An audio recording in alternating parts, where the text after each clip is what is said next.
queridos, graças a Deus, boa noite, que Deus abençoe a sua casa, que Deus abençoe a sua vida, que Deus abençoe a sua família em nome de Jesus. Eu sou o pastor Benio Lopes e nós estamos juntos aqui em mais uma quinta-feira da palavra, New Hope, Aba, Boston. Nós estamos aqui na 355 Franklin Street, em Melrose, na Grande Boston.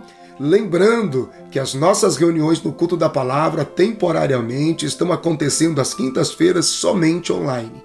Aqui pela fanpage, pelo YouTube da New Hope Aba Boston. Nas quintas-feiras, temporariamente, o culto da palavra acontece somente online, tá bom?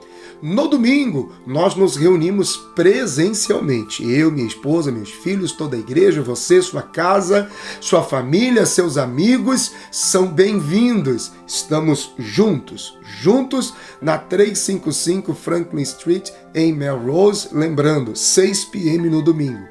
Conseguimos autorização para nós nos removermos do prédio para a área social onde nós estávamos. Lá é mais fresco, o som é melhor e o ambiente é muito mais agradável. Então eu vejo você no próximo domingo lá na área social onde nós estávamos. Não mais no santuário, mas na área social com um ambiente muito mais agradável, um clima interno do ambiente muito mais agradável. Eu aguardo você em nome de Jesus. Abra sua Bíblia comigo aí um pouquinho, por favor, no livro dos Salmos. Salmos de número 1, Salmos de número 1. Abra sua Bíblia comigo aí, por favor. Diz assim a palavra de Deus, Salmos de número 1, Salmos de número 1. Bem-aventurado o homem que não anda segundo o conselho dos ímpios, nem se detém no caminho dos pecadores, nem se assenta na roda dos escarnecedores. Antes tem o seu prazer na lei do Senhor, e na sua lei medita de dia e de noite. Pois será como árvore plantada junto a ribeiros de águas, a qual dá o seu fruto na estação própria. As folhas não caem, e tudo quanto fizer prosperará. Não são assim os ímpios, mas são como a moinha que o vento espalha. Por isso, os ímpios não subsistirão no juízo, nem os pecadores na congregação dos justos, porque o Senhor conhece o caminho dos justos, porém o caminho dos ímpios perecerá. Esta palavra é do Salmo de número 1, ela fala-nos sobre a felicidade do justo e fala-nos sobre o castigo dos ímpios. Nós não perdemos em permanecer na presença de Deus. Nós não perdemos nada em absoluto, em permanecer junto de Deus e da sua palavra. A relação fora deste ambiente, palavra, presença de Deus, é uma relação fadada à improdutividade, à incapacidade de produzir frutos de justiça, frutos de arrependimento. Já em contrapartida, permanecer diante de Deus e permanecer na sua palavra, o salmista nos compara a uma árvore plantada junto aos ribeiros de água, que dá o seu fruto a seu tempo ou na estação própria. Nós, os justos, nós em condição de justos, justos segundo a palavra de Deus, justos pela Bíblia, justos pelo sangue de Jesus, pelo sacrifício de Jesus na cruz do Calvário, temos esta esperança. Somos plantados em Deus para a cada estação própria. Por quê, pastor? Porque algumas estações são estações como, por exemplo, o inverno, que o tempo passa e quem não te conhece pensa que você morreu na raiz, porque é uma estação de inverno. Quem não conhece a nossa região sabe que quando no inverno as árvores, porque ao longo do outono perderam as folhas, ficaram somente o tronco e os galhos secos, quem não conhece pensa que aquela árvore morreu. Mas na verdade ela está sendo poupada, ela tem o suficiente para passar aquela estação. E quando então a primavera vem as folhas, as flores, os frutos e toda a capacidade de produtividade. E no mesmo lugar que você foi diagnosticado morto, no mesmo lugar, na verdade, você será encontrado cheio de frutos e de prosperidade em Deus. Porque é assim os que confiam no Senhor. Nós passamos por estações, vencemos estações e voltamos cada vez mais fortes e produtivos. Debaixo desta palavra é que nós vamos dizimar e ofertar na casa do Senhor agora. Eu quero encorajar você, eu quero animar você que me ouve pela internet, especialmente os membros da New Hope Aba Boston, por favor, especialmente os membros da New Hope Aba Boston. Você é convidado para semear conosco, dizimando e ofertando debaixo desta palavra, porque é essa a esperança do justo que confia na provisão de Deus. Você provavelmente está vendo aí na parte de baixo aqui, ó, do seu vídeo, tem aí o número do telefone aonde você vai fazer o seu envio, nessa posição aqui, ó.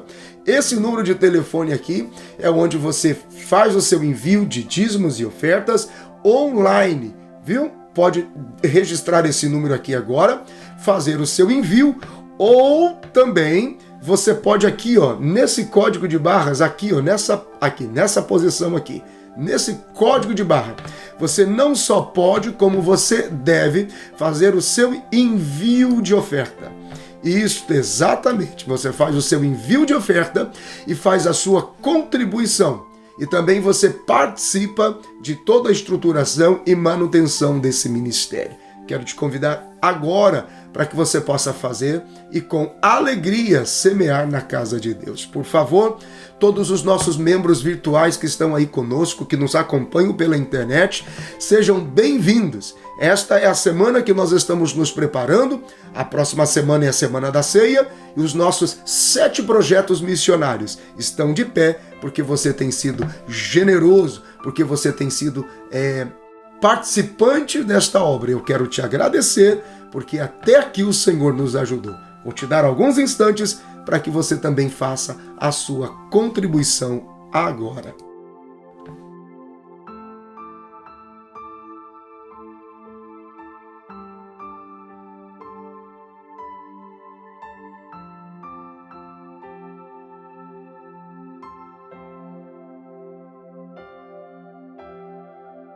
Aleluia! Graças a Deus, que o Senhor te abençoe, que o Senhor te guarde no nome de Jesus. Nós estamos aqui e nos organizamos para que essa transmissão pudesse acontecer online.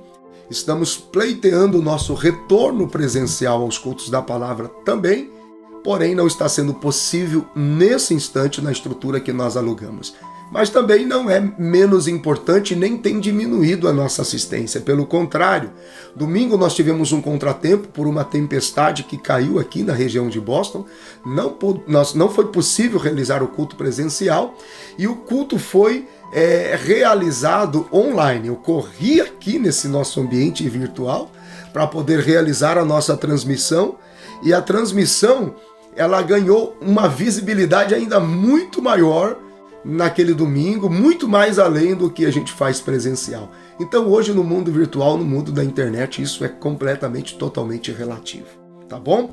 Então, ainda que a nossa transmissão aconteça aqui às quintas-feiras online, no domingo tudo acontece presencial e é sempre um prazer poder te encontrar lá, tá bom?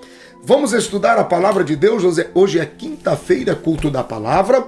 Eu peço que você tome a Bíblia aí aonde você está, em casa, no carro, no celular, no computador, no iPad, aí no seu tablet, por favor, na sala, aonde você estiver, aí na cozinha, meu Deus.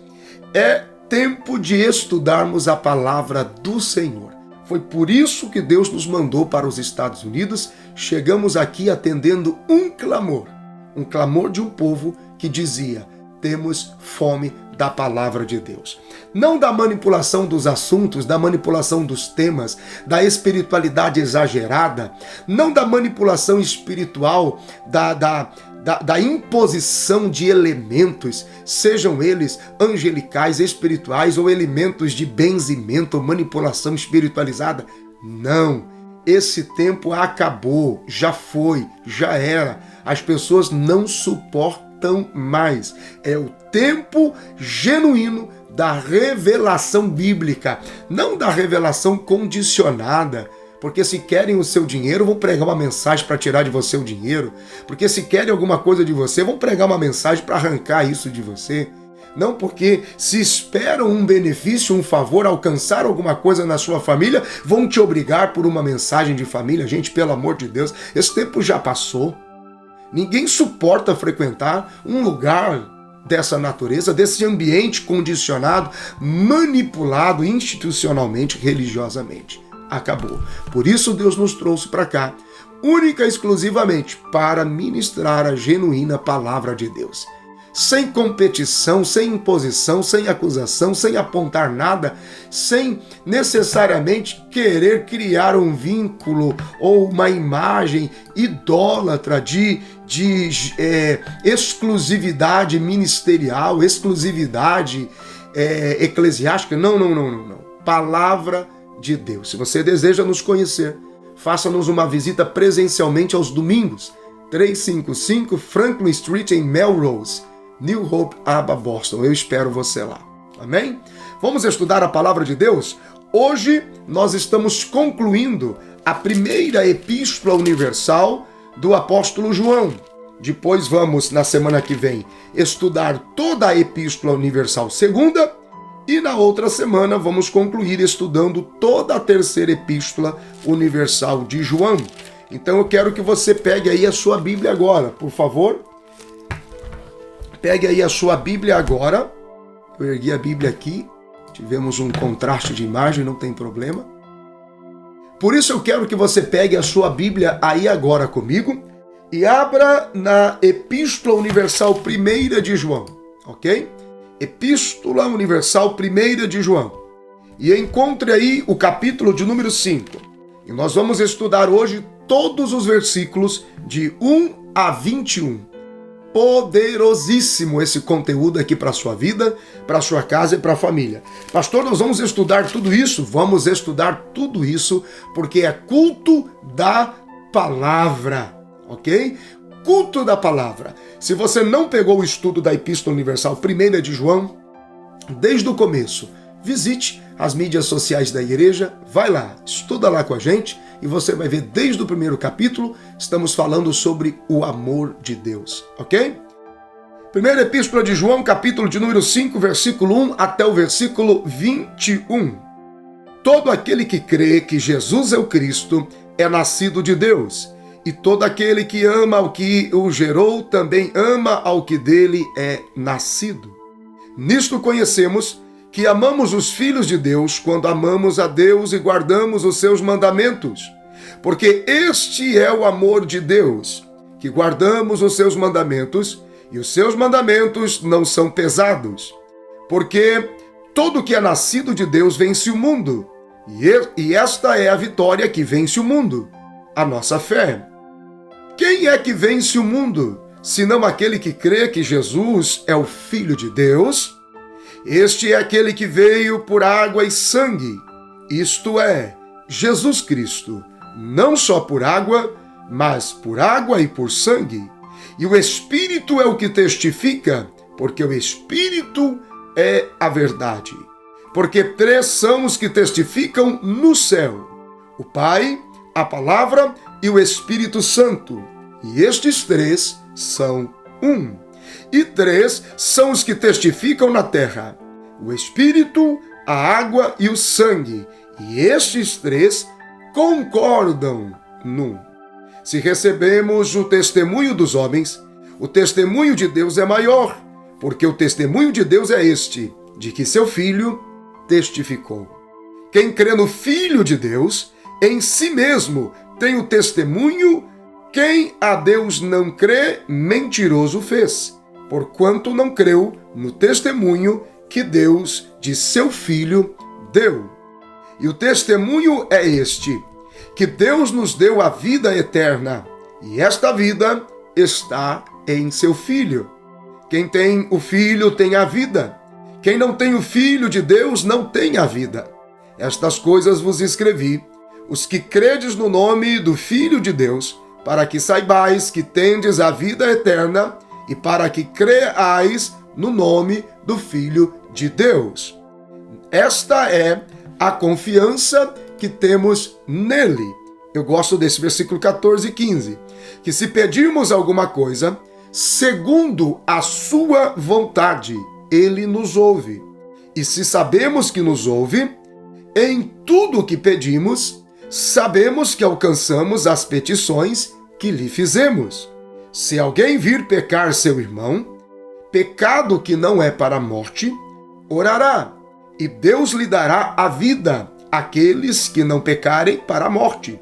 Há pecado para a morte, e por esse não digo que ore.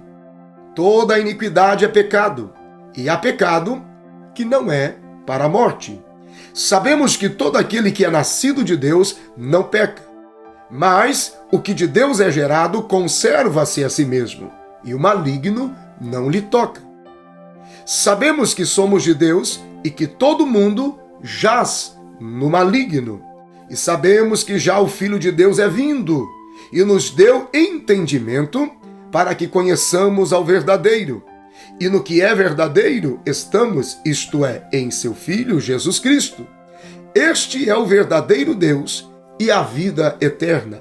Filhinhos, guardai-vos dos ídolos. Amém. Graças a Deus. Culto da palavra. Eu lhe garanto que se você permanecer conosco nos cultos da palavra, especialmente você que diz tenho fome da palavra, você vai ler a Bíblia, você vai aprender a Bíblia, você vai entender a Bíblia, a sua maneira de se relacionar com a Bíblia nunca mais será a mesma, logo a sua maneira de se relacionar com Deus, consequentemente, também nunca mais será o mesmo. Amém? Vamos estudar a Bíblia? Estamos na primeira epístola de João, capítulo de número 5, e nós temos o versículo de número 1. Todo aquele que crê que Jesus é o Cristo é nascido de Deus, e todo aquele que ama ao que o gerou, também ama o que dele é nascido. Gente, isso é sobrenatural. E eu amo estudar a Bíblia, versículo por versículo. Essa estrutura expositiva é mais fácil para você entender e guardar a palavra de Deus. Olha só, o que o versículo de número 1 está dizendo? O fato de ser nascido de Deus, só o fato de ser nascido de Deus, isto já é algo maravilhoso. Mas nós precisamos pensar profundamente sobre isso, sobre ter sido gerado dele. Então não é só o fato de ter nascido de Deus, mas também o fato sobrenatural de ter sido gerado nele, ou de ter sido gerado em Deus, de ter sido gerado de Deus. Isso é sobrenatural. Aquilo que hoje no Novo Testamento se pode viver como novo nascimento em Cristo, como novo nascimento por Cristo, somente é possível viver isso hoje no novo nascimento, em Cristo. E isto se deve ao fato de que a graça de Deus para este tempo nos gerou nele através do seu sacrifício. No Antigo Testamento isto não era possível. Então é aqui que você entende algumas coisas. Todo aquele que crê que Jesus é Cristo e nascido de Deus, e todo aquele que ama o que gerou, também ama o que dele é nascido. Cristo não só é nascido de Deus, como foi gerado de Deus. O Espírito de Cristo. E aqui começa a se desenrolar o propósito e a sobrenatural ação do novo nascimento. No Antigo Testamento era impossível nascer de novo. Por isso que cada indivíduo, que cada figura do Antigo Testamento, para alcançar um processo semelhante à graça, só mesmo com a sua própria vida, ele pagava a morte do velho homem. Precisava morrer. Por exemplo, algumas pessoas me perguntam, Sansão, qual é o mistério de Sansão? Porque veja como a mente é muito pequena. A pergunta que se faz é, Sansão morreu porque só morreu? E na morte de Sansão aquilo significa que todo o favor de Deus foi liberado? Ou a entrega da vida de Sansão para morrer junto dos filisteus foi considerado suicídio? Olha a pergunta. Sansão morreu ou Sansão se suicidou? Gente, não tem nem como se esforçar para pensar. É simples. Sansão, ele pecou e a sua regeneração, segundo o que se antecipa pela graça, era impossível. Então, para que o velho homem de Sansão pudesse morrer, ele deveria morrer. Nicodemos, quando ele conversa com Jesus, ele coloca isso, ele está dizendo, veja que não havia compreensão desse novo nascimento. Para eu nascer de novo, eu tenho que voltar para o ventre da minha mãe outra vez? Então o que se entendia antes de Cristo, claramente, que não havia outra forma de nascer de novo, morrendo literalmente no corpo, para que um novo homem pudesse nascer. Então Sansão, para se restaurar, viu o seu cabelo tendo que crescer de novo. Só que ele não nasceu de novo. Mesmo seu cabelo crescendo no processo da restauração, ele continuou com o velho homem. Ele tinha aspectos de arrependimento, mas não era efetivamente nascido de novo. Então, para ele não voltar a cometer pecados, ele teve que literalmente morrer junto com os filisteus. Percebe? Davi, por exemplo, ele não se regenerou. O primeiro filho com Batseba morreu. Que lição maior do que essa? Mas ele não se regenerou, ele morreu. Salomão, filho de Davi, nasceu para mostrar o novo tempo da sua vida, mas Davi não nasceu de novo. Davi ele foi transformado pelas lutas e pelas circunstâncias. Pelas lutas e pelas circunstâncias, ele foi se tornando um Davi melhor. Um Davi contrito, um Davi adorador, um Davi que passa a acreditar nas promessas feitas à sua semente, mas o velho homem ainda estava nele. Veja, Adão gerou Caim. Caim matou Abel. Abel morreu. Mas Caim continuou com a sua natureza velha. Caim continuou com o seu velho homem. Como que Deus gerou um novo homem na semente de Caim? Matando Caim, gerando uma nova geração. Então, todas as vezes que Deus desejava gerar algo novo, ele permitia a morte da antiga geração para que uma nova geração nascesse. Então alguém sempre teria que nascer efetivamente, visivelmente, fisicamente. Efetivamente alguém teria que nascer para que uma nova semente pudesse existir. Então, sem falar no tempo da espera, porque uma geração inteira tinha que passar para que uma outra nova geração pudesse vir. Então, era assim o processo do novo ou da nova geração ou de uma nova semente. O novo nascimento era uma nova semente de uma nova geração. Hoje, se Deus quer mudar a vida de um homem, ele não precisa esperar nascer uma nova geração, ele não precisa esperar nascer uma nova semente, não. Ele não precisa enviar um dilúvio para que uma outra civilização comece. Não, ele não tem. Ele não precisa de uma Jericó, ele não precisa de uma Sodoma, ele não precisa mais disso. Ele só precisa fazer com que essa pessoa nasça de novo da água e do Espírito. E quem é que gera esse novo nascimento? Quem é que gera esse novo nascimento no indivíduo? O Pai, através do seu Espírito. O Espírito Santo, quando nasce no nosso espírito humano, faz com que nós nascemos de novo em Deus. E um novo homem, quando é gerado, o seu espírito gerado pelo Espírito de Deus, ele tem o efeito do novo nascimento. Agora não precisa mais de esperar tanto tempo para uma outra geração. O novo nascimento ele é a vinda do Espírito Santo, o mesmo que gerou a Cristo, ele vem para habitar no espírito humano, para habitar no espírito do homem. Bendito seja o nome do Senhor. E esse Espírito Santo habitando no nosso espírito humano, ele começa a nos influenciar com a sua personalidade.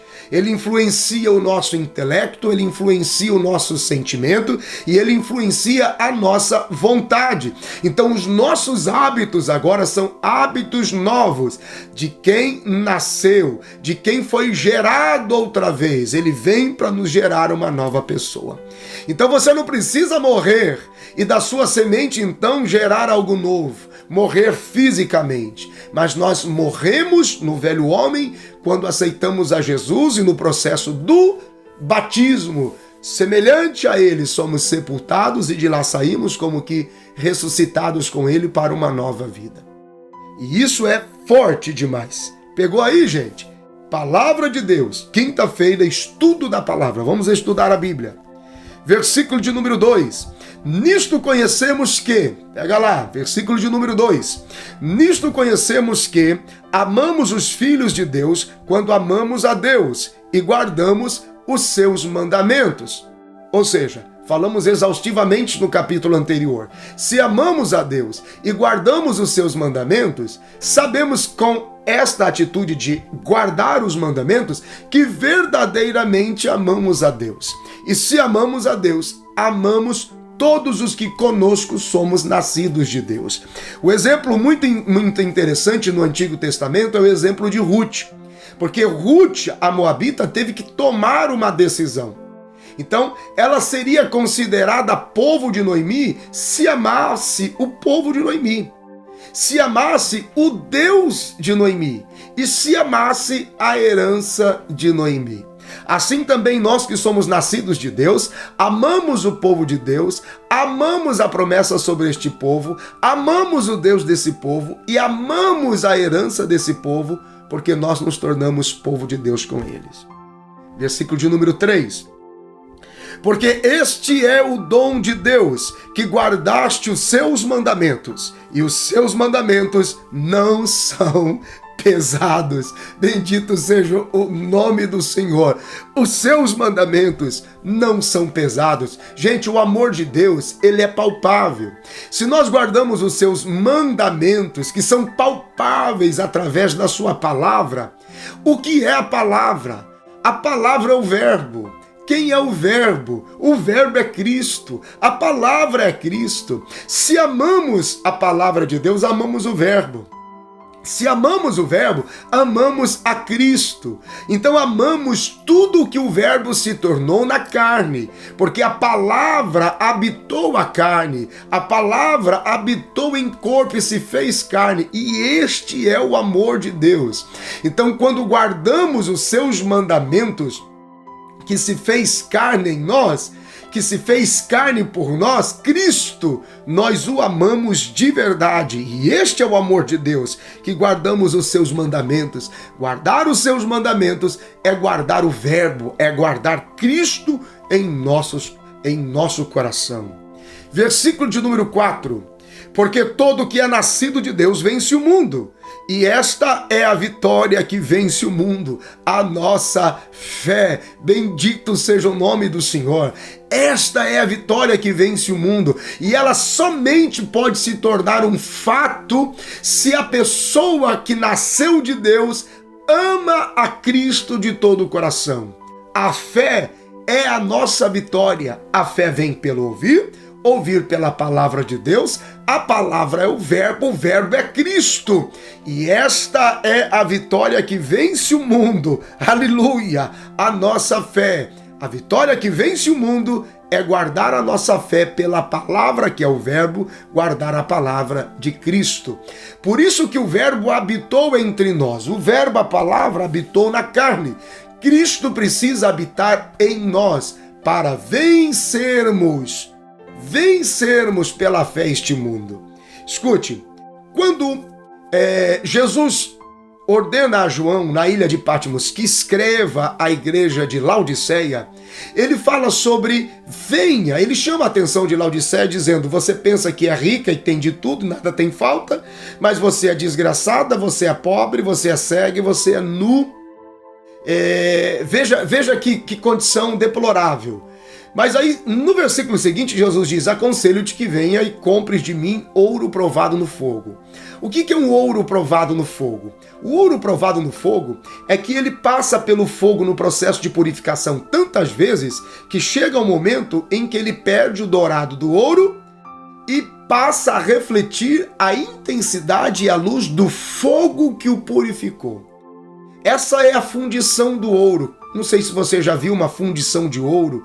Tem também, é semelhante à fundição do aço, lembra? Sabe quando o aço vai para o fogo e ele na temperatura do fogo, ele é aquecido e então as impurezas saem, e quando o aço sai do fogo, não é mais aquele aço cinza escuro, mas o aço brilha, o fogo que o purificava, parece uma barra de fogo, entendeu? É isso. A purificação do ouro é quando o ouro passa tantas vezes pelo fogo da purificação que ele perde a cor normal do ouro e passa a refletir a intensidade da luz do fogo. Assim é vivermos pela fé. A nossa vida, por vezes, ela é levada ao limite da provação. A nossa fé fica exposta. Você vem para o culto com fé, mas ainda sai do culto com dúvida. Você vem para o culto com fé, mas ainda sai do culto com medo. Você vem para o culto com fé, mas ainda sai do culto com incertezas. Você vem para o culto pela fé, mas sai do culto desesperado. Quando é que esse ciclo termina? Quando a sua fé em Cristo internaliza agora, traz Cristo para dentro de você e você começa a refletir a fé e o Deus que você crê. Então, quando você vem com os teus problemas e com a fé para o culto, você sai do culto refletindo Deus, o milagre, a glória, aleluia, o favor de Deus por você. Então, enquanto você não refletir o Deus da fé, você continuará refletindo a sua impureza, que é o desespero, o medo, a insegurança, a dor. Não, nós somos levados à provação da fé para que o ciclo possa terminar quando, na fé, começamos a manifestar a esperança e a glória do Deus que nós servimos. Meu Deus do céu, só esse, meu Deus do céu. Tem alguém aí, gente? Comenta aqui. Comenta aí na parte de baixo, fala alguma coisa, não é possível. Essa chave bíblica revolucionou sua vida agora, eu tenho certeza, porque ela é impactante. Meu Deus do céu. Pegou aí, gente, o segredo? Essa é a vitória que vence o mundo, a nossa fé. Quando ela passa a manifestar a glória e o sacrifício do Deus que nós aceitamos. Aleluia! Pegue a Bíblia, versículo de número 5 agora, por favor. Vai o versículo de número 5 comigo. Quem é que vence o mundo, senão aquele que crê que Jesus é o Filho de Deus? Olha a pergunta. Cremos que Jesus é o Filho de Deus, porque crer em Jesus, manifestando a glória da fé que vence o mundo, é a certeza de vencer o mundo. Todos aqueles que amam a Deus e nasceram dele, crendo que Jesus é o Filho de Deus, esse é vencedor sobre todo o mundo. Estamos dentro do mesmo contexto dos versículos 3, 4 e 5. Vamos avançar agora para o verso de número 6. Este é aquele que veio por água e sangue, isto é, Jesus Cristo, não só por água, mas por água e por sangue. E o Espírito é o que testifica, porque o Espírito é a verdade. Escute, fique comigo, é culto da palavra. Olha só, esse é um dos versos mais lindos da Bíblia, porque ele ensina que Jesus é 100% Deus e Jesus foi e é 100% homem. Por quê, pastor? Porque ele veio por água, por isso é divino. E vindo por sangue, torna-se humano. Escute isso, mas ele faz distinção. Veja o que o texto diz, não só por água, quer dizer, não só divino, mas também não só humano. Ele vem nessas duas manifestações sobrenaturais. Quando a espada na cruz o fere, e a Bíblia diz no Evangelho de João, no capítulo de número 19, no versículo 34, que quando a espada o feriu, saiu água e sangue. A vida divina se esvaiu. A espada ali, ela representa naquele instante também fisicamente a mesma espada do Éden, que ele precisa enfrentar e ter acesso no santuário de Deus celestial para a troca do cálice dele com o sangue, colocar o cálice dele no lugar do cálice do sangue de Abel. Tira o primeiro para estabelecer o segundo. Veja, esta foi a nossa vitória na cruz. Quando Jesus disse, aquele que come a minha carne e bebe do meu sangue, se não for assim, não terá parte comigo, não tem parte comigo. Do que ele estava falando? Ele estava falando do sangue divino, o Espírito Santo, o revestimento do Espírito Santo. Ele estava falando exatamente sobre isso. Ele revela o segredo. Água é o meu espírito, é isso que ele está dizendo. João capítulo 7, versículo 37 a 39. Ele está dizendo isto, a água que eu quero que vocês bebam, o sangue que eu preciso que vocês provem, quer dizer, o meu corpo e o meu espírito. Ele falava do seu espírito. A água divina que jorrava do trono, agora iria jorrar do nosso interior. E isto representava a vida de Deus. Tudo estava bem preparado, tudo estava bem organizado para que a vontade de Deus fosse essa, que eu e você um dia pudéssemos fluir cheios do Espírito Santo através de Jesus e do seu sacrifício. Bendito seja Deus. Forte, não é? Vamos lá. Versículo de número 7 agora. Porque 3 são os que testificam no céu: o Pai, a Palavra e o Espírito Santo. Anote isto agora.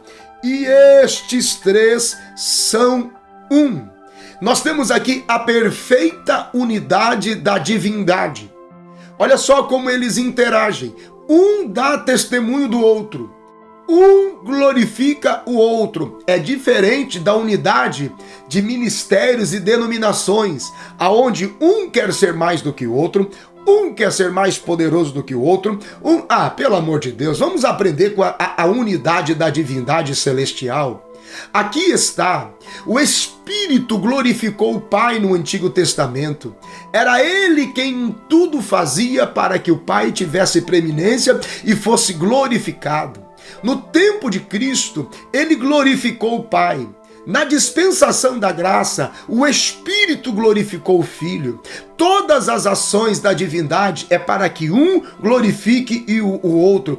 E assim, eles seguiam em respeito e em demonstração de amor. O primeiro testemunho lá no céu, o Pai. Observe agora esses 2 lugares de testemunho, céu e terra. Antes da encarnação de Cristo, antes da encarnação do Verbo, antes da encarnação do Filho, o Espírito de Cristo teve um grande papel no Antigo Testamento. A palavra, que é o Verbo, estava no seio do Pai. E o Pai sozinho manifesta-se diante de toda criatura, porque o Espírito de Cristo glorificava no Antigo Testamento na terra. O testemunho do céu, veja só, nós temos a palavra. Depois de ter vivido no seio do Pai e depois de ter operado toda a obra na terra, agora na terra, com a sua vida, Cristo eleva a natureza humana. Ele nos eleva à destra de Deus e nos dá agora e nos torna testemunho diante de Deus no céu. Jesus nasceu gerado pelo Espírito Santo. O Espírito Santo gerando Jesus fez o papel do espírito humano de Cristo. E como Cristo já era uma alma antes de encarnar-se, temos diante de nós 2 partes que já existiam antes da encarnação do Verbo: o Espírito e a alma divinos de Cristo. E isso não sucedeu com o homem natural. O terceiro testemunho, o Espírito Santo é dos 3. Quando Paulo escreve aos Efésios, no capítulo 4, versículo 4, ele diz: há um Espírito só. Não há o Espírito do Pai, ou o Espírito do Filho, ou o Espírito Santo. Há um Espírito só, que é o Espírito de Cristo, que é o Espírito do Pai e é o Espírito Santo. Então todos têm o mesmo Espírito, porque somente há um Espírito, como há um só corpo e como há um só nome. O Espírito que estava em Cristo no seu ministério é o Espírito do Pai e também é o Espírito de Cristo e é também o Espírito que opera e habita você agora, nesta hora. Antes da encarnação do Verbo, o testemunho do Espírito no céu foi junto dos querubins na roda de Ezequiel, lá no capítulo 1. Ele estava escondido ali. Então veja que, enquanto o Pai estava no céu, o Espírito dava testemunho nas ações e movimentações no Antigo Testamento para glorificar o Pai. E agora o Filho, o Espírito glorifica o Pai no Filho, o Filho glorifica o Pai pelo Espírito, que glorifica o Pai, que glorifica o Filho. Veja que eles trabalham em unidade e em amor, e um honra o outro. E aqui está o testemunho. E estes três são um. Agora muda um pouquinho no versículo 8. E três são os que testificam na terra: o Espírito, a água e o sangue. E estes três concordam em um. E estes três concordam em um. O primeiro testemunho, o testemunho da terra, do Espírito. O Espírito Santo lá no Antigo Testamento, a sua principal ação era mover-se sobre alguma coisa, era mover-se sobre algo. E o seu movimento sempre foi um movimento de investimento de Deus. O Espírito Santo, ele nunca se move sobre algo que não irá acontecer para a glória de Deus. Meu Deus do céu, tem alguém aí, gente? Grava isto aí. Esse é o testemunho. O Espírito Santo, ele jamais se moverá sobre alguma coisa que não glorificará a Deus. Desde o princípio, toda a movimentação do Espírito Santo foi para a glória de Deus. Aí nós temos o segundo testemunho, que é o testemunho da água pela palavra. E o terceiro testemunho é o testemunho do sangue. Olha o que o versículo 8 diz. Estes três são os que testificam na terra: o Espírito, a água e o sangue. O sangue é o objeto principal na expiação.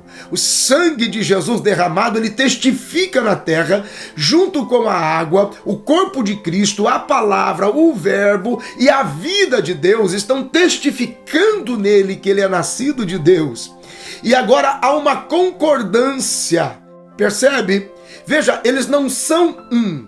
Eles concordam em um. Por quê? Porque o Espírito é a vida e a água é o tipo do Espírito Santo e o sangue é a vida humana de Cristo, que concordam a respeito da justificação, regeneração, reconciliação. A água do Espírito, a Bíblia então nos diz, é o sangue do Cristo Deus. E o sangue é a vida humana do Cristo homem, que agora se tornam um para reconciliar com Deus Pai toda a humanidade. Aleluia! Este sangue é o preço pago por Deus, por amor de Deus, no altar de Deus, para a nossa reconciliação.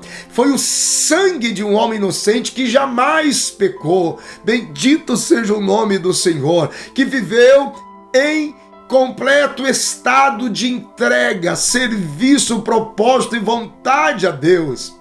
Isto é um testemunho na terra, testemunho na terra e testemunho no céu, porque o sangue é o depósito que nos santifica, foi o preço exigido para a nossa santificação e para a nossa reconciliação. O sangue de Jesus, uma vez depositado diante do Pai, ele ativa o processo da santificação. E esta santificação que nos justifica diante de Deus. E é ela que devemos seguir para ver o Senhor. Se a santificação foi o depósito da vida em Cristo diante do Pai, logo Cristo é a nossa santificação. E aqui está o testemunho, pelo Espírito, pela água e pelo sangue, que concordam em um só. Bendito seja Deus. Versículo de número 9. Se recebemos o testemunho dos homens, o testemunho de Deus é maior, porque o testemunho de Deus é este, que de seu Filho testificou. O testemunho de Deus, o testemunho do Pai é o próprio Jesus Cristo, seu Filho. É Ele, esse Jesus amado, que nós devemos ouvir, que nós devemos seguir, que nós devemos honrar, que nós devemos aceitar. Este é o testemunho. E esse versículo de número 9 que diz: o testemunho de Deus é este, que deu o seu Filho, foi o mesmo testemunho que no Monte da Transfiguração João viu. João o Batista ouviu no batismo. Pedro, Tiago e João viram um testemunho de Deus. O testemunho de Deus é o Cristo de Deus, o seu Filho amado.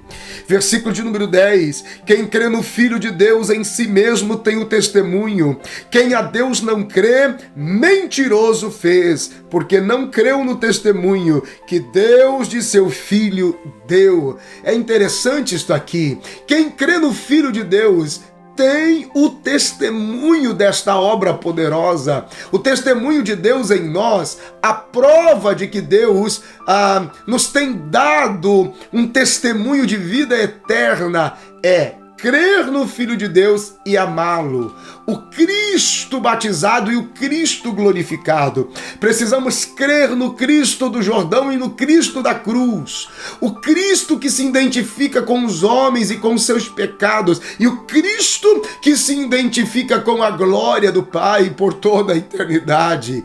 Quando eu e você nos identificamos com Cristo do Jordão e nos identificamos com Cristo da cruz, nós temos esta certeza: o resultado é um só, a vida eterna por Cristo Jesus. Glorificado seja o nome do Senhor. Aleluia! Olha o versículo de número 11. E o testemunho é este, que Deus nos deu a vida eterna, e esta vida está em seu Filho. É o testemunho, gente, lá do Antigo Testamento. Lá no Antigo Testamento o testemunho era a pedra escrita. No Novo Testamento a mesma pedra está, mas agora é a pedra viva. Essa é a vida eterna, o testemunho de Deus em nós, que foi dado por Deus através do sacrifício de Jesus. Se realmente queremos a vida eterna, temos que receber a Cristo como Senhor e Salvador. Deus nos transforma numa espécie de arca, escreve isso.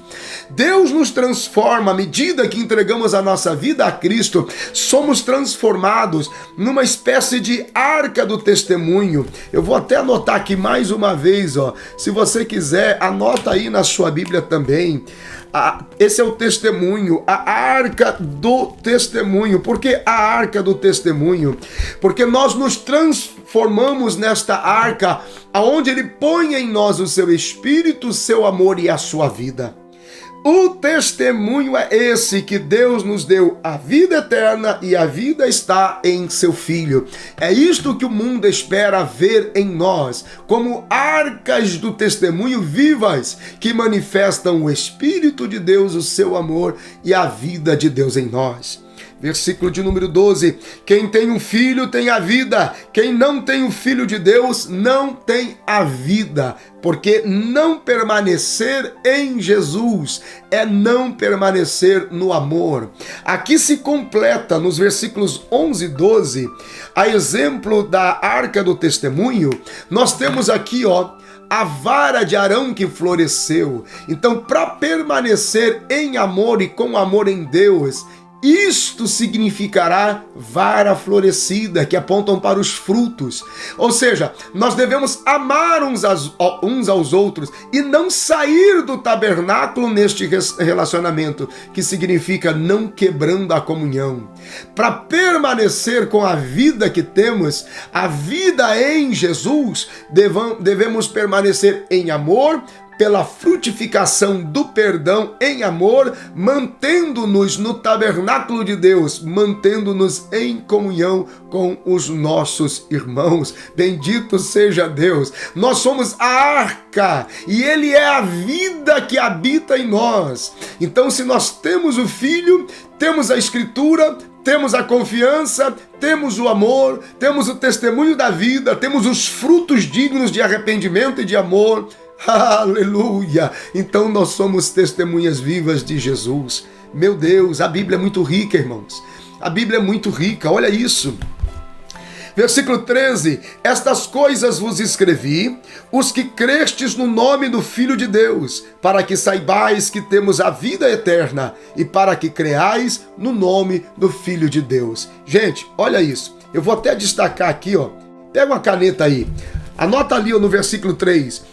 No versículo 13, estas coisas vos escrevi, que credes no nome do Filho de Deus. Isso é muito forte, vou até pintar aqui com verdinho, vos escrevi estas coisas, vos escrevi. Gente, pelo amor de Deus, essa é a autoridade apostólica de João.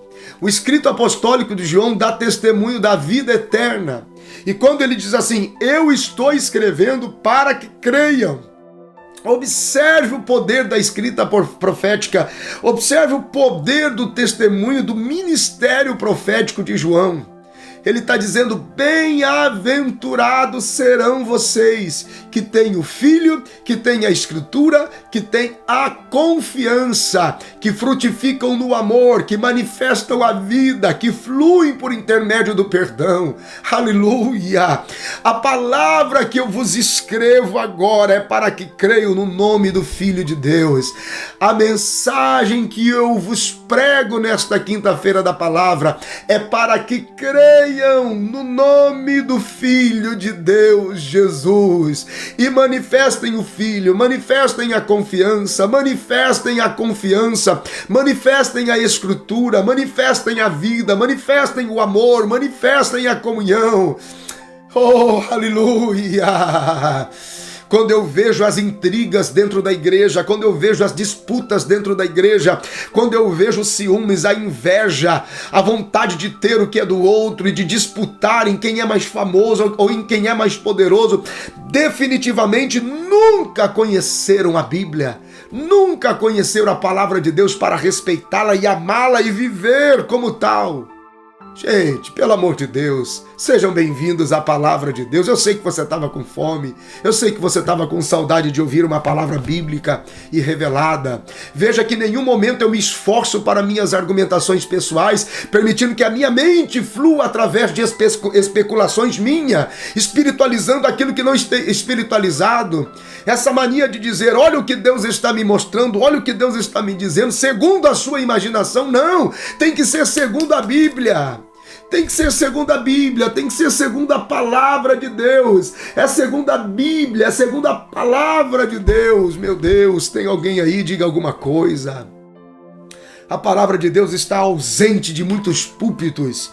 É meio versículo, uma meia dúzia de palavras e um discurso segundo a mente de cada um. Não, é pela palavra, segundo a palavra.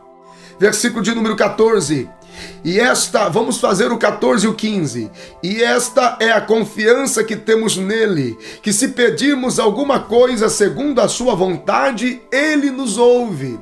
O Espírito Santo é especialista em interceder por nós, em orar por nós. Porém, quando nós oramos em fé, escute isso. A nossa atitude de oração em fé manifesta o propósito de Deus, a vontade de Deus diante de Deus. É o Espírito Santo quem intercede por nós e a confiança, segundo a vontade dele, é orar segundo a fé que ele nos deu. Significa que a nossa atitude de oração em fé deve ser uma atitude de oração sincera, de todo o coração, com base na palavra de Deus, para que haja resposta de Deus a nosso favor. Meu Deus do céu! Quando Davi tentou entrar na presença de Deus, ele não era levita, ele não podia entrar, ele não podia ter acesso. Davi orou segundo a vontade de Deus, e quando ele pediu para entrar no tabernáculo com as suas harpas, ele pediu, Senhor, deixa eu entrar, eu quero entrar. Ele não podia entrar, ele não era levita, ele não era da tribo de Judá. A história bíblica diz que 85 sacerdotes morreram por isso. Por essa razão a Bíblia escreve no Salmo 42 e 43 a oração de Davi, e lá no segundo livro de Samuel, no capítulo 6, versículo de número 14, ele encontra autorização para entrar e adorar o Senhor. Ele vê o seu pedido atendido, porque quando nós oramos e pedimos segundo a vontade de Deus, é pedir segundo a fé, é pedir com sinceridade de coração, segundo a palavra, pois esta é a vontade de Deus, que em tudo nós andemos em fé. Aí o versículo 15 diz, e se sabemos que nos ouve em tudo que pedimos, sabemos que alcançamos as petições que lhe fizemos. Aqui entra a expectativa daquele que anda pela fé e ora pela fé, porque essa é a expectativa de Deus, que andemos e oremos pela fé.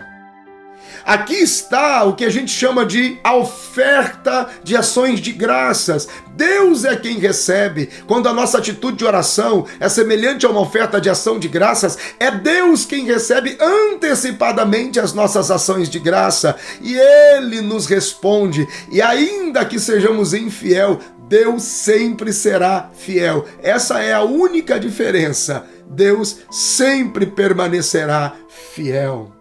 Versículo 16, vamos lá?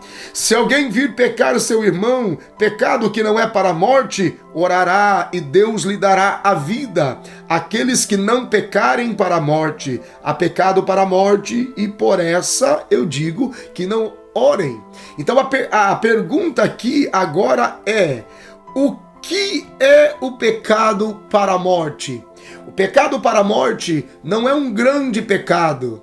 Pode ser se é que a gente possa proporcionar para você entender, não é algo aos nossos olhos muito desastroso. Pode ser um delito pequeno, se é que se pode avaliar. No entanto, foi ele que concluiu o enchimento completo do cálice da ira de Deus. Então, o que é o pecado para a morte? É o pecado que enche e completa o cálice da ira de Deus. Gente, a benignidade de Deus vai terminando e o juízo vai chegando quando a infidelidade do homem vai, na sua relação com Deus, enchendo o cálice da ira de Deus.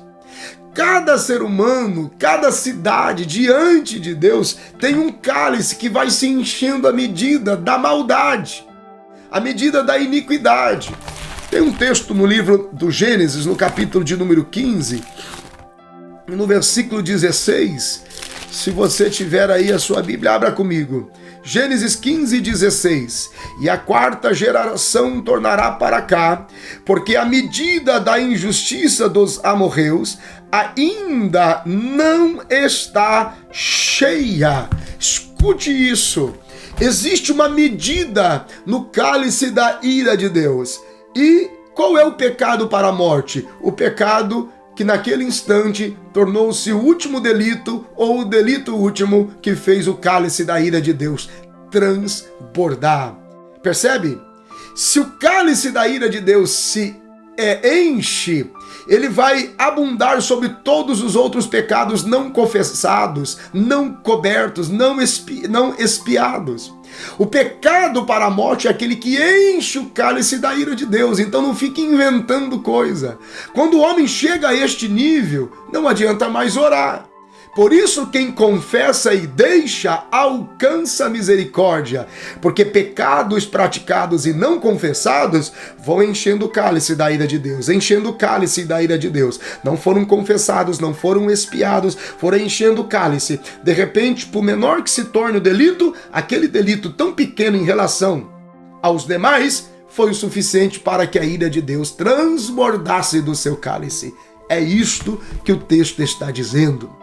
Versículo 17, toda iniquidade é pecado, e há pecado que não é para a morte. Os pecados que não são para a morte, eles não matam, mas vão enchendo o cálice da ira de Deus se não forem confessados e se não houver arrependimento sincero.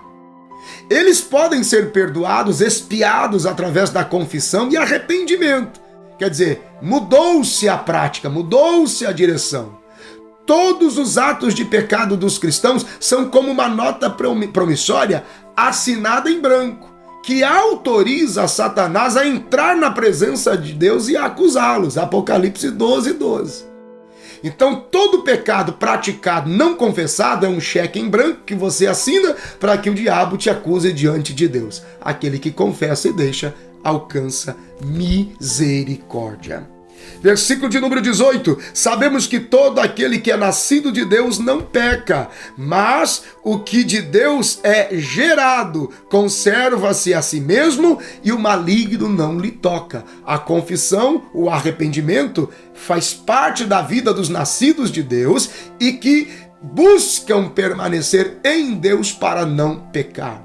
Veja, aqui está mais um momento forte do que a epístola de João nos traz. Aquele que é nascido de novo, ele não vive pecando. Não significa que ele não cometa delitos, mas ele não vive pecando. O resultado de viver sem pecar é que Deus o guarda do maligno. Aqui está o resultado de viver uma vida sem viver pecando. Então, ser irrepreensível é se auto-repreender pela palavra de Deus, antes que os outros tenham que nos repreender. Então, antes disso, viver a auto-repreensão para não viver pecando é desfrutar da proteção de Deus para que o maligno não nos toque. Olha o versículo 19, agora estamos quase lá. Sabemos que somos de Deus e que todo mundo jaz no maligno. Parábola do semeador aqui, ó. Presta atenção. Lá na parábola do semeador, Cristo lança a semente no terreno do maligno. Mas na parábola do joio e do trigo, é o diabo que lança a semente no terreno de Cristo. Então isso aqui se refere a dois tempos escatológicos diferentes. De um lado, a graça, de outro lado, o reino milenar de Cristo. Cristo assume o governo final, sim, mas escute isso, se somos de Deus, se sabemos que somos de Deus e que todo mundo jaz no maligno, preste atenção, somos semeaduras de Cristo, gerados nele para a glória dele. Versículo 20 agora. Se sabemos que somos de Deus e que versículo 20. Se sabemos que já o Filho de Deus é vindo e nos deu entendimento para que conheçamos ao verdadeiro, e no que é verdadeiro estamos, isto é, em seu Filho Jesus Cristo, este é o verdadeiro Deus. A vida eterna, meu Deus. Nós temos o Filho de Deus. Nós temos o seu entendimento. Nós temos o conhecimento verdadeiro. Estamos naquele que é verdadeiro, o Filho de Deus. E este é o verdadeiro Deus, a vida eterna. Então, crer no Filho de Deus como verdadeiro Deus é ter direito à vida eterna. Bendito seja o nome do Senhor. Quando nós não perdoamos segundo o modelo de Cristo, nós também não somos perdoados. Algumas pessoas perguntam assim, quando é que o maligno nos toca sobre a permissão de Deus? Olha lá o versículo 20. Sabemos que já o Filho de Deus é vindo e nos deu entendimento para que conheçamos ao que é verdadeiro. E no que é verdadeiro estamos, e isto é, no Filho de Deus. Então, quando é que se tem a permissão de Deus para que alguma coisa nos toque, por exemplo? Quando nos vangloriamos pela excelência, achando que somos qualquer coisa, Deus permite que o maligno nos toca. Quando não perdoamos segundo o modelo do qual fomos perdoados, somos atacados pelo maligno. Quando Deus quer ser glorificado, Deus permite uma ação para que ele seja glorificado em nós. Um genuíno servo de Deus, gente, escreve isso. Se der lugar ao diabo, ele pode ser sim oprimido. Ele nunca mais será possuído, mas ele pode sim ser oprimido para que a glória de Deus se manifeste nele, por ele e através dele. E por último, filhinhos, versículo 21, guardai-vos dos ídolos. E aqui é muito interessante porque esta palavra chama a atenção sobre a autoidolatria, ou seja, as pessoas que querem chamar a atenção para si, que querem chamar a atenção para eles mesmos. Olha o que a Bíblia diz em Marcos, no capítulo de número 8, pega a sua Bíblia um pouquinho aí, Marcos capítulo de número 8, versículo 15. Olha só. Marcos capítulo de número 8, versículo de número 15. E ordenou-lhe Jesus dizendo, olhai e guardai-vos do fermento dos fariseus e do fermento de Herodes. E arrazoavam entre si dizendo, e por que? É porque não temos pão. E Jesus, conhecendo isto, disse, para que arrazoais que não tendes pão? Não considerastes nem compreendestes ainda? Tendes ainda o vosso coração endurecido? Tendo olhos não vedes e tendo ouvidos não ouvis e não vos lembrais? Versículo de número 21. Como não entendeis ainda? O Senhor está chamando a atenção para a natureza do coração idólatra. Ele está dizendo, cuidado com a sua autoidolatria. Aqueles que lidam com o altar não devem viver da imagem da mentira. A verdade é preeminente. Cuidado com as mentes fracas que querem adorar personagens do altar. Cuidado. Algumas pessoas pensam que o erro e o pecado está só sobre os mais fracos abaixo do altar, se assim podemos dizer, para que você se organize no entendimento do texto. Mas deve-se guardar da autoidolatria. Guardai a vossa alma dos ídolos, diz um outro texto. Guardai as vossas almas dos ídolos ou da vossa autoidolatria. Cuidado com isso. Eu me lembro de uma vez que eu estava em um lugar e uma pessoa veio, pediu socorro, pediu ajuda, e ele disse assim, eu não consigo entender o pastor deste lugar, porque quando eu olho para ele, o sentimento que eu tenho, a imagem que eu tenho, é que eu estou olhando para um personagem. A idolatria faz isso, a idolatria religiosa produz este efeito. Homens que ocupam o altar a qualquer custo e vendem uma imagem de santidade no vestir, no falar, no sorrir, no agir. E você vê que a força da autoimagem idólatra, como se posta, como age, como se posiciona, chamando atenção para uma pseudo-imagem espiritual. João está dizendo, guarde as vossas almas dos ídolos e da autoidolatria, por onde vocês poderão ser tentados. Vale mais o pastorado humano e transparente do que a permanência de um homem no altar, que muitas vezes parece que está vivendo um personagem, e aquilo não é a verdade de Deus, mas a hipocrisia religiosa. Obrigando as pessoas, eu me lembro disso. Gente que obrigava do altar a não ter televisão, mas tinha televisão em casa. Pastores que obrigavam do altar os seus obreiros a usar terno e gravata, mas viajava pregando sem terno e sem gravata. Eu lembro dessa época, eu lembro desse período.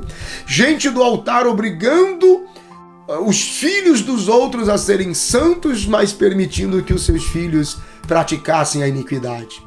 Não. Chegou o tempo do pastorado da humanidade, aonde as pessoas lá nas cadeiras não verão mais um homem ultra super, porque já existe um Senhor, a igreja já tem um Senhor, mas verão e sentirão um pastorado de uma pessoa tão humana quanto os outros, porém que se expõe ainda mais pela luz da palavra. Por isso fica muito fácil você entender e ver a humanidade de um pastor humano. É homem, antes de ser de Deus, é homem. Então não seja um personagem, porque antes de você ser de Deus, você é homem, você é mulher. Amém, gente? Meu Deus, terminamos a primeira epístola universal de João debaixo de um impacto revelador sem precedentes. Deixa eu orar por você. Pai, no nome de Jesus, eu abençoo os teus filhos e que as verdades da tua palavra que tanto nos ensina, as verdades da tua palavra que tanto nos constrange, nos mostra o amor, a retidão, a confiança, o novo nascimento, meu Deus.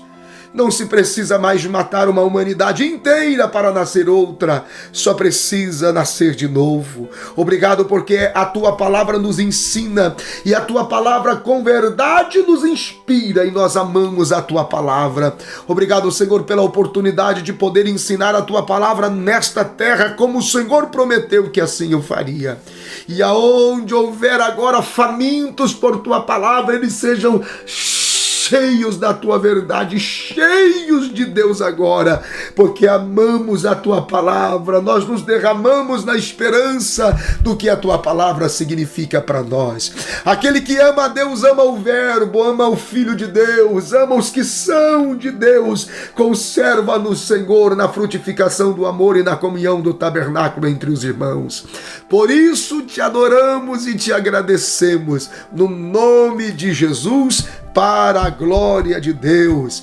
Amém, amém e graças a Deus. Que o Senhor te abençoe e te guarde. Que Que o Senhor levante o rosto dele sobre você e tenha misericórdia de você. Que o Senhor sobre você levante o rosto e guarde você em paz. Eu te abençoo no nome de Jesus. Não esqueça, todas as quintas-feiras, somente online, 7h30 p.m., culto da palavra aqui, New Hope, Aba, Boston.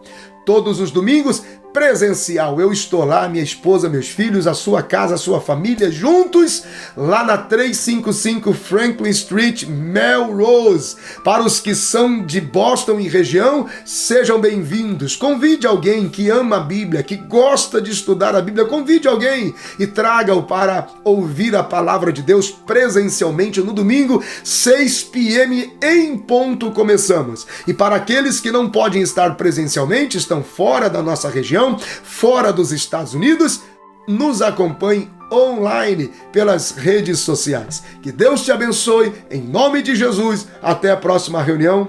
Beijo no coração de todo mundo. Quer continuar com Deus? You still want to stay with God? Então me faça um favor. So do me a Se favor. você for continuar com Deus, If you're going to stay with God, as coisas invisíveis de Deus the invisible tem que things ser muito mais real para need to be você much more real to do que you as coisas naturais. than the natural things.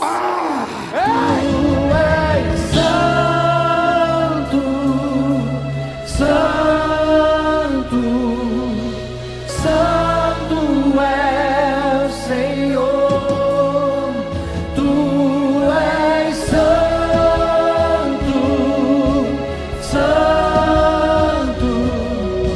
Santo é o Senhor, Tu és Santo, Santo.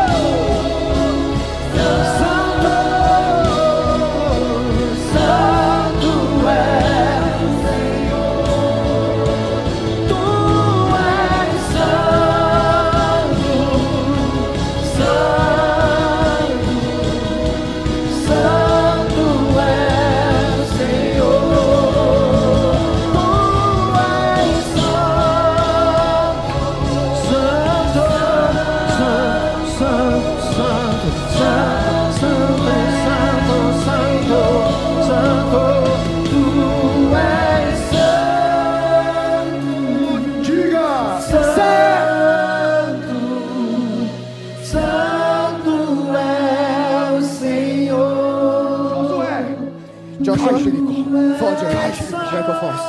Jericho Falls. Jericho Falls. Jericho Falls. Jericho Falls. Jericho Falls. Jericho Falls. Jericho Falls. Jericho Falls. It falls. It falls. It falls. It falls. It falls. It falls. It falls. It falls. E a cidade vem ao chão. And the city goes down.